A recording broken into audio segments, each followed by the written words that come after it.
At my spouse's corporate event, my name card read foolish garbage. She noticed it, so did her superior, and they erupted in hearty laughter, requiring a cocktail napkin to wipe their eyes. I remained silent. I rose, adjusted my jacket, approached the company president in the ballroom, and confided just 2 phrases into his ear. Subsequently, I stepped out into the Seattle rain and departed alone. The following morning at 9 a.m., an email was sent to 1,100 employees with the subject, Company Ownership Transition, effective immediately. All positions in that department were terminated by lunchtime. My name is Sterling Vance. I'm 48 years old, and until that Friday night in October, my wife thought I was a quiet man with an unremarkable consulting career who shared the mortgage payments and kept a low profile. She had no inkling that I owned 61% of the company she worked for because I ensured she would never know. I reside in Laurelhurst, a tranquil, tree-lined waterfront neighborhood in Seattle, characterized by vintage mansions and meticulously maintained lawns. Every Tuesday, without fail, they're trimmed whether it's necessary or not. I commute in a 2019 Honda Accord. My wardrobe consists of 3 navy sport coats that take turns appearing. For the past 9 years, I've had lunch at the same deli on 24th Avenue, and Donna, the lady behind the counter, anticipates my order even before I speak. It's always turkey on rye, hold the mustard. If someone met me at that deli 14 years ago, they would never suspect that I had sold a logistics software company for $340 million and discreetly invested a portion of it into a private holding company, which among its ventures controls a significant share of Bellwether Meridian Group, a mid-sized marketing and events firm based in a glass tower in downtown Seattle. For the past 6 years, my wife, Claudine, has been employed there. 11 years ago at a friend's barbecue in Wallingford, I encountered Claudine, a 34-year-old woman with sharp features and a quick wit who could command any room. She worked in event marketing and made her job sound indispensable to the hospitality industry of the Pacific Northwest. Her self-assuredness and unapologetic nature appealed to me. One day, over dinner, she vented about a mysterious majority shareholder she had criticized, whom she referred to as a ghost investor, someone no one had ever met. Unbeknownst to her, this enigmatic figure was sitting across the table from her, casually eating his turkey sandwich and feigning ignorance of her complaints. It wasn't until the place card incident that the entire corrupt setup became apparent to me. It was merely the moment the rotten structure crumbled enough for me to see the truth clearly. For 1.5 years we were together, exchanged vows at Chihuly Garden and Glass with only 40 attendees, moved into my house in Laurelhurst that I owned before the company sale. To onlookers, our union seemed perfect. However, beneath the surface, dissatisfaction had been simmering for years, a truth I refused to acknowledge due to stubbornness, pride, or perhaps an overabundance of patience. Claudine's superior is Preston Kilgore, Senior Vice President of Client Relations at Bellwether Meridian. At 44, he has silver hair around his temples and casually mentions owning a Tesla in most discussions. He possesses the unique ability to make everyone in a room feel like they're on the brink of becoming his confidant, until they no longer serve his purposes. Twice prior to October, I had only encountered Preston, both instances being at subdued corporate events that Claudine persuaded me to attend. Each time we shook hands, he addressed me as champ and subsequently ignored my existence. Preston remained oblivious to the individual who approved his budget quarters or held the lease for the glass structure he sauntered through self-importantly. Preston was aware of a single detail about me, that I was Claudine's husband, the silent one with a consulting background, and someone who, according to him, didn't merit attention. This should have been an early sign of the corruption in the office. However, the real red flag occurred 18 months earlier on a Tuesday in April, when a decision I made anonymously as a shareholder spread throughout the company and unexpectedly reached Claudine's desk. To clarify, it's essential to explain how I constructed a barrier between Sterling, as the husband, and Sterling, the major business owner. This separation is crucial for the narrative to unfold. After selling my company, Meridian Systems, in 2011, I sought to avoid the lifestyle that wealth often brings. 2 of my previous business partners had faced difficulties after their exits. One divorced within 14 months when his wife discovered his newfound wealth. The other was besieged by relatives and college friends requesting loans. Consequently, I decided to create my next venture through a private holding company, Lance Meridian Capital, based in Delaware, managed by a small, discreet team, and I ensured that my name would never be associated with the businesses I invested in.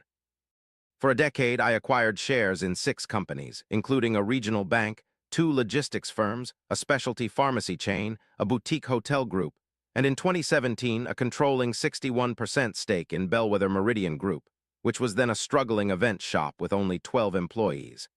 I saw great potential in it. In 2013, I met Claudine, 2 years after starting Vance Meridian Capital, and by the time we got married in 2014, the secret was already kept. When she discussed her work, I asked typical husband questions like, "How was your day? Is that client still difficult? Or did you get the Henderson account?" I never shared with her that I had personally approved the acquisition 3 years prior that merged her small firm into Bellwether Meridian Group. She joined the renamed and expanded company in 2018, thinking she'd just landed a good job at a growing business. She was unaware that she was entering a building I owned. For 6 years, I sat opposite her at dinner and listened as she spoke of corporate as if it were an impersonal, weather-like phenomenon that occasionally dropped issues on her department. The corporation wants to reduce our Q3 budget. It's economizing again about the holiday party. They don't comprehend what we truly accomplish here. I would nod, ask additional questions, and each time I was already aware of their demands as I had approved them earlier that day from my home office, 2 floors above her. Despite knowing it could have been a betrayal, I withheld this information from her. For years, it felt less like a betrayal and more like mercy. I justified it by believing I was safeguarding our marriage from the complexities that arise when one spouse has significant institutional influence over the other's career. I had thought she would sense being undermined, monitored, questioned at each promotion, raise, and workplace dispute if she knew her husband was the power behind the scenes. Yet many things went through my mind, some of which were indeed true. However, around our 4th year together, our marriage began subtly transforming in a manner I couldn't rationalize with arguments about privacy and security. Claudine arrived home later and took calls in the bathroom with the fan on. She stopped inquiring about my day altogether, not out of animosity but a gradual wane, similar to a habit fading when no one tends it anymore. Moreover, she spoke about Preston Kilgore differently, no longer as her superior but as an individual. "Preston thinks," she'd say. I observed this change. I always do. The skill that enabled me to excel in establishing businesses came at a cost, as I experienced more hardships than necessary due to my foresight into future events, choosing not to address uncertainties, but rather wait for tangible evidence. The April event marked the first solid piece of evidence.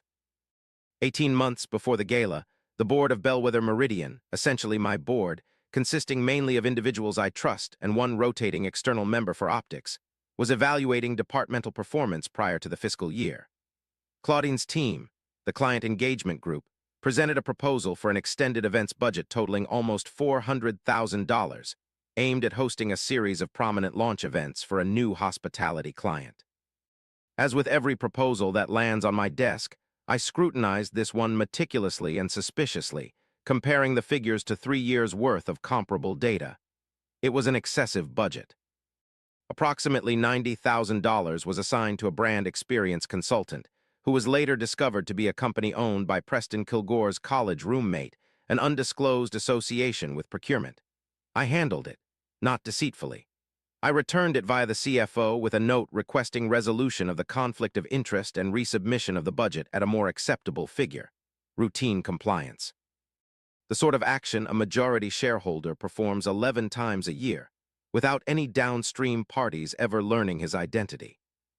What I didn't foresee was that Preston Kilgore, instead of acknowledging the correction, would spend the subsequent 2 weeks in the office loudly accusing an unseen investor upstairs of lacking understanding about industry relationships, and that Claudine, my very own wife, would return home and echo this exact phrase at our dinner table, with a tone of disdain I hadn't heard directed towards me in years.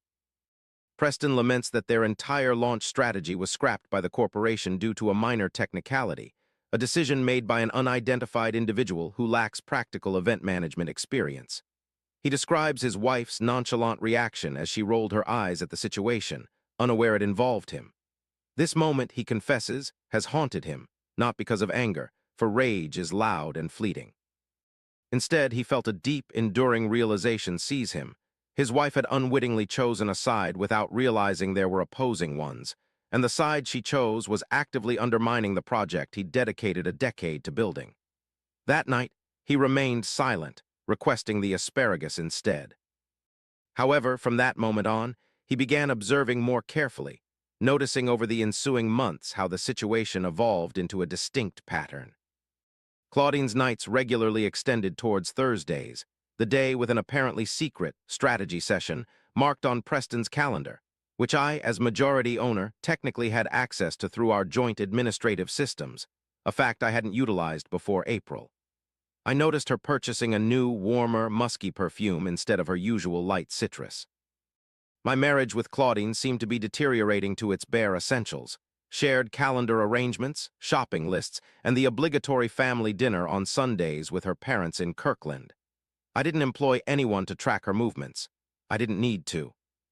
Over 6 years of company expenses and calendars were already available, as Preston Kilgore had a habit of being careless, especially when there was no prior repercussion for his actions. The corporate credit card statements caught my attention. Twice a month, occasionally thrice, at eateries distant from any client Preston's team managed, dined at venues such as Canley's perched on Aurora, with a price tag of $400 per couple, excluding wine, and a quaint Italian restaurant in Madison Park, which I was acquainted with, having taken Claudine there on our 5th anniversary for its secluded back room. I stumbled upon a hotel bill from July, one night at the downtown Fairmont, categorized under Client Entertainment Northgate account. Yet Bellwether Meridian held no active Northgate account that year. I didn't investigate this due to any paranoia or obsession. I scrutinized because, by profession and temperament, I am a person who verifies figures, and discrepancies in numbers trouble me beyond mere emotions. The figures were inconsistent. So was my marriage. I wished to disclose that I challenged her the day I spotted the Fairmont bill. I did not. For 3 weeks, I scrutinized the situation meticulously, exploring any plausible excuse I could devise, as I have structured my adult life on the principle of certainty before action. Some antiquated, naive aspect of me persisted in believing that a justification would surface to make this predicament a misconception. Regrettably, I found no such explanation. Instead, what emerged when I meticulously reviewed 18 months of records, exhibiting the patience of a former financial modeler, was an undeniable pattern. The Kilgore couple, Claudine and Preston, had been engaged in an affair for at least a year and a half, with most of their activities funded by the company's own funds, categorized under expense codes so sloppy they would have been detected by a novice auditor. This revelation carries a unique embarrassment that many might not comprehend unless they had experienced it themselves. It wasn't simply my wife's infidelity. It was the knowledge that this affair took place in a company that I own a significant stake in. She misused my funds, disguised through expense reports that could have been questioned with a single email, in a building whose lease I personally guaranteed, while a man, who everyone in that building had learned to disregard due to years of my own deliberate invisibility, was aware. In September, 5 weeks before the gala, while sitting alone in my home office at 11 p.m. with the Fairmont statement illuminating my second monitor, I made a decision. I wouldn't confront Claudine over the kitchen table. I wouldn't hire a lawyer and covertly serve legal papers. I wasn't even going to dismiss Preston Kilgore in a tedious HR meeting that he would spin into a tale about an envious, domineering phantom investor with no proof and no backbone. Initially, I intended to let the situation unfold as if people like Preston Kilgore, allegedly my wife thought, believed that exuding confidence and charm at a high-profile table during the Bellwether Meridian Fall Gala made one invincible. However, I had planned to terminate it in such a decisive and public manner that neither of them would dare underestimate a reserved man in a Navy sport coat again. The Bellwether Meridian Fall Gala is the company's premier event, held annually in October at the Fairmont Olympic downtown, coincidentally where Preston had submitted his fraudulent Northgate charge. The gathering brings together 600 employees, clients, and vendors, with a plated dinner, an open bar until midnight, and a stage for the outgoing president, a diligent but weary man named Harold Whitfield, who has managed day-to-day operations since I took over the company, to speak about the year's progress. For 6 years I never participated. I always found an excuse: a business meeting, a headache, or a conveniently timed scheduling clash. Claudine had ceased to invite me long ago. In early October of this year, I expressed my desire to attend. "I wish to witness where you spend so much time," I said, and she seemed to ponder for a moment, as if readjusting something, before flashing her recently adopted overly radiant smile at me and replying, "Certainly, dear, I'd be delighted." During the subsequent 5 weeks, I managed 2 tasks simultaneously. In front of others, I was the attentive spouse, inquiring about seating arrangements and suitable attire, allowing Claudine to assume this was a belated, affectionate gesture from a man finally appreciating her profession. Twice weekly, in private, I spoke with Harold Whitfield, preparing for an initiative he wasn't fully aware of yet, but trusted me enough to carry out without excessive questioning due to my unwavering reliability over 6 years.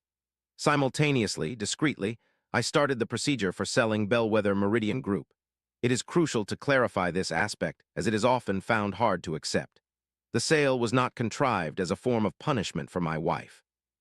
For more than a year, I had been considering a serious acquisition offer from Ashford Bell Partners, a substantial national events and hospitality conglomerate based in Chicago, who were keen on Bellwether Meridian's Pacific Northwest client list, offering a premium that, based on financial terms alone, would have made the deal attractive regardless of my marital situation.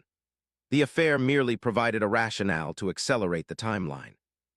For months, I hesitated during negotiations, uncertain if I was willing to jeopardize over 1,000 jobs due to a deal that was profitable but not pressing. Once I comprehended the toxic culture that had flourished under Preston Kilgore's unmonitored administration, the financial misconduct, the affair, and the small, corrupt empire he constructed beneath my wife's actual desk, the deal became non-negotiable. Ashford Bell had a single, firm condition in their acquisition agreement, one they had suggested prior to any mention of my personal predicament: a complete restructuring of the client engagement division, the division that Preston oversaw, with all existing positions terminated and replaced by Ashford Bell's own team within 90 days of closing. This condition was already documented before October transpired. October merely indicated when to formalize it. I sealed the deal with Ashford Bell on a Wednesday in mid-October. The closing was conditionally scheduled, depending solely on my signature and Harold's operational approval for the Monday following the gala. Harold was aware of the impending sale, but he was unaware of my personal motives for choosing that specific weekend to finalize it. I disclosed to him only what was necessary: that I desired the announcement to be released at dawn on Monday, company-wide, without prior notice to any department head, including Preston Kilgore. Blessedly, Harold is the type of manager who doesn't inquire about the reasons behind a majority owner. Instead, he simply asks for the time.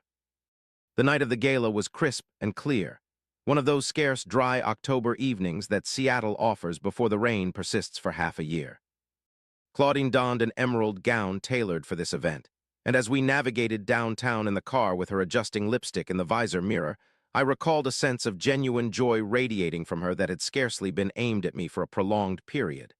An antiquated section of myself still hoped, even then, to discover an uncomplicated rationale for this radiance hidden within the ballroom. Alas, there was none. The Fairmont's opulent ballroom glowed golden, tables of 10 scattered throughout the floor, a jazz trio playing favorites near the bar. I verified our table number against the signpost by the entrance, table 14, and Claudine meandered almost instantly towards a group of colleagues near the champagne, moving with the effortless grace of someone re-entering familiar territory. Alone at table 14, I discovered my place, marked by a small calligraph tag, and confirmed the spelling of my name, an aged practice from countless business dinners where errors in naming were common. What greeted me was not my name, but idiot trash. I aimed to convey the sensation accurately, as I believe people visualize such a moment as an immediate burst of rage, yet it was quite the opposite. It felt almost clinical. I flipped the card once, scrutinizing the reverse side for any possible explanation, but found none. I placed it back in its original spot and looked up, only then noticing Claudine, some 20 feet away, sharing a hearty laugh with Preston Kilgore, both of them casting occasional glances towards table 14, their body language unmistakably acknowledging the success of their joke. Preston continued to speak, causing Claudine's head to tilt back, and she even had to wipe her eye with a corner of a cocktail napkin due to her intense laughter. Eventually, I discovered from Harold, who was in charge of catering, what had transpired. The seating arrangement had been prepared by an event coordinator on Preston's team, a young woman named Bailey, who carried out whatever Preston directed without question, just like everyone else on that floor. A few days before the event, Preston had jokingly asked Bailey to switch the calligraphed name card at Claudine's husband's seat, the dull one. As a junior staff member who wouldn't dare refuse a senior vice president, Bailey followed instructions without hesitation. Preston's scheme, as it appears, wasn't particularly complex. It was a malicious act born out of mere self-indulgence, a careless, callous act typically displayed by individuals like Preston, who have never been humbled or made to feel insignificant. Over the course of 6 years, he had internalized the notion, predominantly from Claudine herself, that Sterling Vance was unworthy of consideration. I settled at table 14. I did not overturn the card dramatically, nor did I stride angrily across the ballroom. Instead, I casually picked up my water glass, took a leisurely sip, and watched as my wife chuckled at a joke meant to embarrass me, orchestrated by the man with whom she was having an affair. In a building that I owned, at a company under my management, partially financed through fraudulent expenses, I had already compiled in a folder on my personal hard drive. In that brief span of about 90 seconds, the final remnant of me, a small, hopeful part that had clung to the prospect of an innocent explanation for 5 weeks, quietly and definitively shut itself off, sealing itself away like a door fitting snugly into its frame. I rose, straightened my coat, and strolled towards a group of individuals near the stage, where Harold Whitfield was reviewing his speech notes, accompanied by Desmond Ruiz, Ashford Bell Partners president, who had flown in from Chicago expressly for my invitation to Monday's conclusion. I whispered to Desmond, not Harold, as it was his signature that would authenticate this within 48 hours.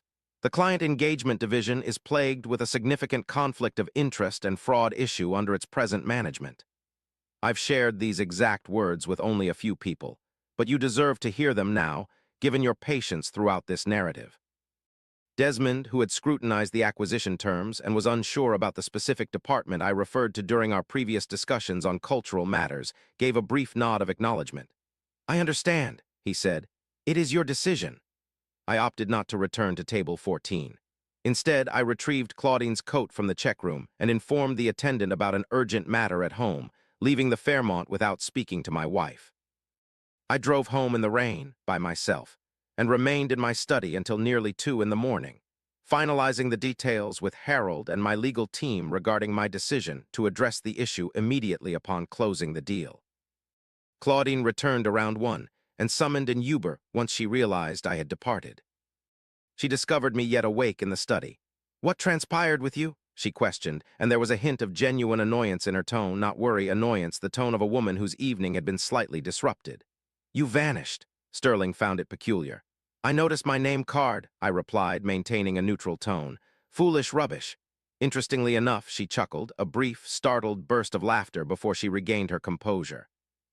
"Well, get a grip, Sterling. That was undoubtedly a seating mix-up. Bailey likely used the incorrect model. It's not that significant." "You and Preston appeared to find it amusing," I remarked. A brief silence ensued, just half a second too prolonged. It was an odd moment.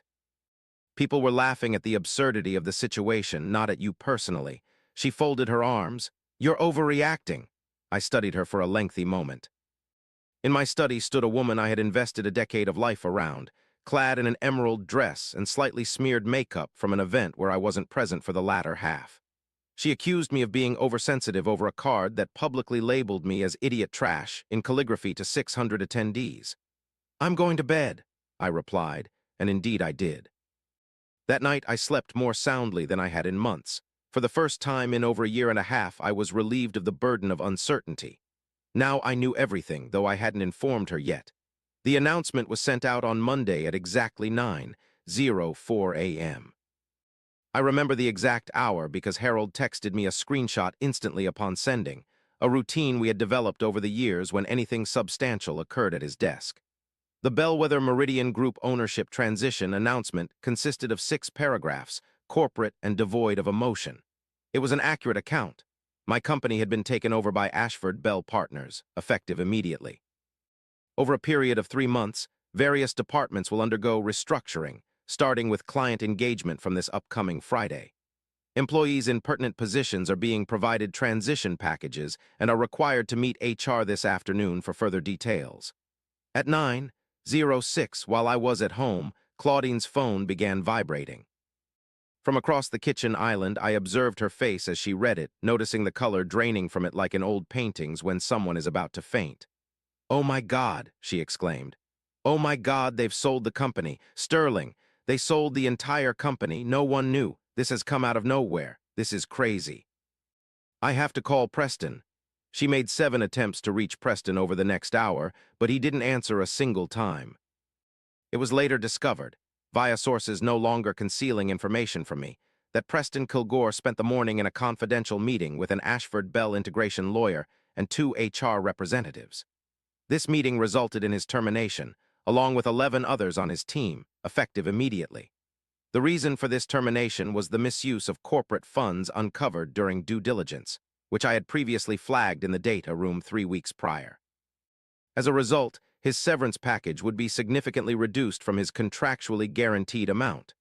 Additionally, Ashford Bell's legal team was planning to consult outside counsel regarding this expense fraud.